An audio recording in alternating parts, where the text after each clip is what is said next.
Here are 6 ways to enjoy being single in your 30s. First thing on my list is prioritize fitness and diet. Do not take diet and fitness too seriously. The moment you begin to target, oh, I am trying to lose weight, I'm on a healthy lifestyle, I'm on a healthy journey, and all that, is going to seem a bit difficult and it's going to be kind of clumsy. You won't be able to go through with the plan, but just make sure that in your everyday living you inculcate healthy meals into everything you're eating. The way I live my life now is that every single day, whatever I'm eating, I try to just incorporate fruits and vegetables into my meals. I always substitute soda for water, and when I really need to have something tasty, I will definitely go for fresh fruit juices or just healthier alternatives. You don't have to condition yourself to say, oh, this week I'm going on a ketogenic diet, I'm going to do 3 days tummy blast, and all of that gimmicks. It's really not important.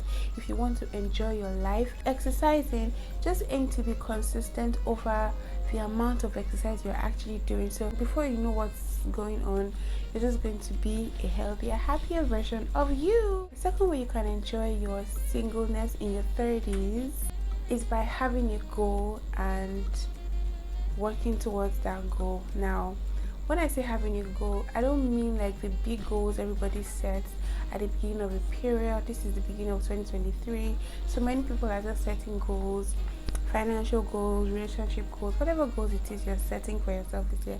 I'm not talking about those major big goals. I'm talking about just look for something that is not part of your everyday regular life and just say to yourself, you know what, this thing, I want to smash it. An idea I would have for you is maybe starting up a new business as a hobby. Say something like, oh, I just want to start making fresh fruit juices. By the way, I have a video you can watch on how to start a fresh fruit juice business, if that's something you can look forward to. And even if you're somebody that you don't really have any activity going on per se for you, just try and find a hobby, and best believe a hobby, you would realize that you just look forward to doing something instead of actually focusing on finding a significant other. Do you understand? So just focus on something else aside from being in a relationship. Basically, that's what I'm saying. The next thing you can do while in your 30s and single is to sort your finances, right? I would even say sort your finances while you're single before you get into a relationship, because it can be a bit tricky, right? Currently in a relationship, and before I got into that relationship, I just felt like I wasn't ready because I had some issues in my finances. I really needed to sort some things out, and I didn't want to be a burden to the person and all that. Just get yourself together. Whatever it is, try and look for any means to make money, any legitimate means, I must add, and something that is within your moral compass, something that's not outside what you would normally do. I mean, something that is just and right, within your moral compass. Find something to do that can bring you money. Try to be self-sufficient. Come on now, Chelsea, come on now. Another way you can enjoy yourself being single or maximize your singleness is by sorry for the break in transmission. The next thing you can do to enjoy your life while you're in your 30s and single is to enjoy your time alone and maximize it to the fullest. I am aware that not everybody in their 30s currently stay alone. Some people still stay with family and all, but I'll be speaking from the perspective of somebody who lives alone. The times that you have alone, the time that you have to spend with yourself, you should not take that for granted. You should really enjoy it, because when you're in a relationship, you begin to share your time, whether you like it or not. You begin to share your time with your partner, your significant other. More like when you're single, the time you have alone, enjoy yourself, maximize that time to the fullest. Learn things about yourself. People say this all the time, but really and truly, it's very important to learn things about yourself. Speak to yourself, listen to yourself, just check out the things you like. When you stay with people or you have people around, really know yourself, to know the things you like and the things you don't like. I believe that it's in your single years and the time that you stay alone that you will really know a couple things about yourself. So don't just waste that time on, sulking over why you don't have a man, and all of that nonsense. Just focus on yourself, spend time, quality time with yourself, discover your love languages, to yourself, until that when you're not ready to be in a relationship, you'll be able to give it to another human being in full. Okay?